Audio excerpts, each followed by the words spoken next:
Good morning, everybody. I'm Klokinator. So today I'm just kind of making this video because I want to talk about things related to randomizers. As most people know, I'm pretty well known for my Fire Emblem 8-MR reclass Let's Plays. And, that's popular and that's good and all, but there's a lot going on in the fandom right now with the randomizers that I felt kind of needed to be talked about. Nobody's made a video about it really, and I know it can be really confusing for newcomers, so this video is going to be kind of like an introduction to all of that stuff. So, the first thing we got to do when it comes to randomizers is we got to talk about how all of this stuff started. Because randomizers are actually pretty new to the fandom. In fact, the first one, FE8MR randomizer, was just a little over a year ago that he made it. So they've only been around for about a year, and even reclassing, random reclassing and things of that sort is fairly new. Those only started coming out within the last couple of years, maybe 3 years at most. So anyway, the way we got to start with this is by looking at who first started the phenomenon. I don't know exactly who first started it, but what immediately comes to my mind is this guy right here, Terrador. Now, what ended up happening was I got really interested in this Let's Play. All he did was he went through chapter by chapter as he was playing, and he would roll using a randomizer online, choosing which classes each character would get. So he never knew ahead of time what what classes they would be. It just kind of happened as he went along. And the thing about this was he did it with Fire Emblem 8, and he called his the Monstrously Random Reclass. So I was a pretty big fan of this Let's Play, and I'm a pretty big fan overall of anything randomizing in nature. I like playing roguelikes. I'm a big roguelike fan. I play all of those games. So when he started doing this, it was great. And as you can see, it got to page 5 before he ended up, just kind of dropping it, which is unfortunate. I don't know if he was the very first person to ever do a random reclass, but as far as I know, he was the first person to ever do one for Fire Emblem 8, and specifically one that was all about monsters and stuff. So I watched his Let's Play and I read it and I stayed updated on it. When he stopped, I felt kind of like there was more that could be done. So what I ended up doing was I contacted my friend Prime Fusion and I asked him, "Hey Prime, you want to try making me a randomizer thing, And I kind of explained to him what he had to do. So it ended up being he would make the entire ROM hack for me ahead of time. So he went through with a randomizer. He randomized each character in their class, tried to make sure that there weren't too many duplicates, etc., etc. So he went and did all that for me, and I started playing it. And originally it was just called Fire Emblem Random Reclass, but eventually it came to be known as what most people know as Man Reclass. So Man Reclass was kind of like my big popular thing, which people still love, and I still need to finish eventually. But anyway, Man Reclass is pretty popular, and that got me thinking, well, this is pretty tedious.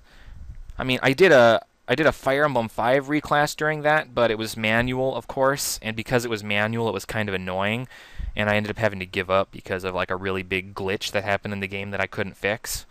But I wanted to do other reclasses too, but it was just so tedious and hard. And because I was doing it, lots of other people were getting interested in it, and suddenly the idea came to me when Prime Fusion told me, "Hey, did you know that there is a Pokemon randomizer tool?" And I said, "A Pokemon randomizer tool? I've never heard of that." And yeah, there is actually a Pokemon randomizer tool which works with every single Pokemon ROM to date. Possibly not the 3DS ones, but anything 3DS and before, it should work. Anyway, I started using that, and once I played through it a bunch of times, this thing has just so many options on it. And I thought, what if we had something like that for the Fire Emblem fandom? So I spoke to a bunch of my friends, and I found out FE8MR was interested in making one. If you guys don't know him, he's a fellow Let's Player. He has Let's Played a bunch of Fire Emblem games. I don't know if he still does a whole lot of them. I think he does. I haven't checked out his channel in about 6 months, but I'm pretty sure he still Let's Plays fairly often, especially compared to me, who has barely uploaded anything in 9 months. But yeah, anyway, FE8MR ended up making it, and he made what I like to call the first one right here. There's no real name for it. He just called it FE7 Randomizer tool, so it doesn't have like a catchy thing like FE Rand or Fearand or whatever. But the thing about this one is the way it works. It only randomizes player classes, and it picks from FE7 certain items to go with those classes based on the item rank. And the thing is, if you edit the ROM, it won't work. It's basically all hard-coded. It doesn't read from the ROM. All it does is spits out an event editor file, which you can then insert into your ROM, which changes everything. So this one right here, the very first version that we ever had, did not directly edit the ROM. The things that the things that it edited were pretty limited, and all it really was just for editing the classes of characters, and it didn't edit stats or growths or anything like that. It just changed their classes up, and it changed the items so that way you would get the proper items of the proper rank with those classes. And that was good. In fact, it's probably the most balanced randomizer of the three that currently exist, but it's limited because it's only FE7 and it doesn't directly edit the ROM, so it pretty much only works with vanilla Fire Emblem 7. So that was the first one. The second one was, after a while, Ephraim ended up just kind of giving up on it, and I don't blame him because, you know, it's a lot of coding and stuff to do. And so I spoke to my friend Camtech, and Camtech, if you don't know, he's one of those people who does a lot of ASM hacks. I don't think he's made any full ROM hacks at the moment. He made like a small Rage Fest one, I think, and I think he's working on one now, but he's not one of those people who makes full hacks. He just likes to code for the fun of it. So he made a new randomizer, and the gimmick for his was that it would read the data in the ROM, and based on that data, it could make smarter decisions. So let's say I changed Nosferatu to have a C rank instead of a D rank. I do believe it's a D rank, right? I'm not completely familiar. All right, let's change that up. Let's say I change Flux to be an E rank. So if we go over to Kanos, and Kanos has an E rank in Dark Magic, and he starts with a Flux. When the randomizer changes him, it reads what his weapon's level is. So in Vanilla, it's a D rank, but now we change it to E. So it will then only pick from other new E rank weapons to give to Kanos's new class. So it's just a lot smarter in that it read the data of the ROM and modified the ROM directly, and that was great. And the thing was that the similarities between Ephraim and Camtech's were enough that I could make a fix patch. Like, for example, how do I put this exactly? Right, so Ephraim, Eureka, just all of the lords in general, their stats are based on their class's base stats, and their base stats are higher than all the rest of the classes. So Eliwood has a 0 in all of his character stats, and any of the actual stats that you see him have in-game are attributed directly to his class.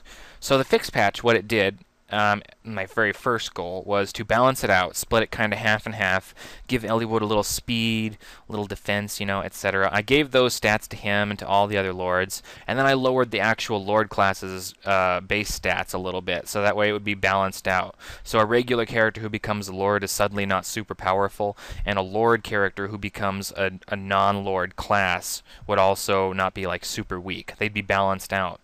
And the fix patches did other things, such as fixing up shops and stores and things of that sort. So that way, if you get 5 dark magic users on, you know, Chapter 11 Eliwood mode, that they all actually have weapons they can buy on the next chapter. And the fix patch basically did that. It went through and fixed a bunch of inconsistencies that the randomizer either couldn't fix or it would have been too complicated to fix. So that was the first two. But now recently, a guy on Reddit named Otaku Reborn, you can see his name right up top here, he came out with a new one. And while the first two, as you can see, are all like text-based, you know, they all use kind of like DOS prompts, things of that sort, and you have to like type it in here. Like this one, you have to type in the name of your outputted text file, and this one, you have to follow a bunch of command prompts. Otaku's is nice because it actually gives you a GUI to work with. And the nice thing, of course, too, is that it also adds a whole bunch of other options. Cam's could only randomize characters, and while he could have added more functionality to randomize things such as chests, he never did, and it was beyond the scope of his project. He was thinking about updating it, and I don't know if he will in the future. I know Ephraim is not going to, but Cam might.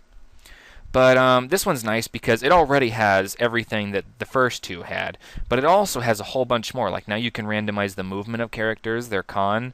You can randomize character bases and growths. And you can also do the stuff that the first two could do by randomizing classes and other things of that sort. But you can also buff enemy growths. While Cam's added it added actually a little bit better item randomization. I'm going to be working on this with Otaku Reborn. It added a better item randomization and all of that. Otaku Reborns has a pretty good balanced version of that, if that makes any sense. And he also added allow random traits, so that way now you can get tons of devil weapons and you can get, brave weapons all over the place. It's just a lot more interesting. And the most important thing he added, I think, is recruitment options. So you can randomize which characters you get. No more having Eliwood as your main lord. You might get Lindis. You might get Dorcas. Anyone can be your main lord now. You can also reverse recruitment. So all of these things together add up to make Otaku Reborn's the best one, because his also modifies the ROM just like Camtech's does. So we're 3 versions in. The first one was by Ephraim, second one by Camtech, and the third one by Otaku Reborn. And while I had a lot of work that I helped out with on the first 2, I'm only really just now joining the project. Otaku Reborn's been doing his own thing on Reddit for a long time, and I'm just coming in here to help him add features, kind of get an idea for what the GUI should look like, things of that sort. And the reason I'm making this video is because I want to make it clear to people what the differences are between the 3 randomizers. As well, I also want to talk about a little bit of other history involved with randomization. As everyone knows, well, as most people should know, Fire Emblem 8 Man Reclass was the first randomizer thing that I ever put out. After that came Fire Emblem 5, which I kind of gave up on. There was also a Fire Emblem 6 thing, which was like 1 chapter. It was short-lived. I gave up on it because hacking Fire Emblem 6 sucks. So I didn't really do that. But after that, I started working on a more deliberate hack. Now, Prime Fusion made Fire Emblem 8 Man Reclass for me to play specifically. So I thought I would pass the favor on, and that's why I made Fire Emblem 7 Chaos Mode initially. And the reason that I made Chaos Mode was so that way I could give it to Phobia, one of my friends. I could give it to him so that way he could play it. And I figured, maybe he'd make another one for someone else, etc., etc. But what ended up actually happening was Phobia got to about chapter, I think, 24, and life caught up to him. He was in college or something, and so he ended up just not having time to do it. And I went back through, and what originally was just a random reclass of Fire Emblem 7 ended up becoming a lot more. It became more of like a difficulty hack. I added in some text edits, other stuff like that. And over time, Fire Emblem 7 Chaos Mode evolved to become a lot more than just a simple reclass. And in the future, I'm going to be working on Fire Emblem 8 Random Reclass. I'm sorry, Fire Emblem 8 Chaos Mode. And Fire Emblem 8 Chaos Mode is basically going to be Fire Emblem 8 Man Reclass, but with a lot of the Chaos Mode attributes put into it. So it's going to be a lot harder. Some of the character classes will be different, like some of the more, kind of boring characters.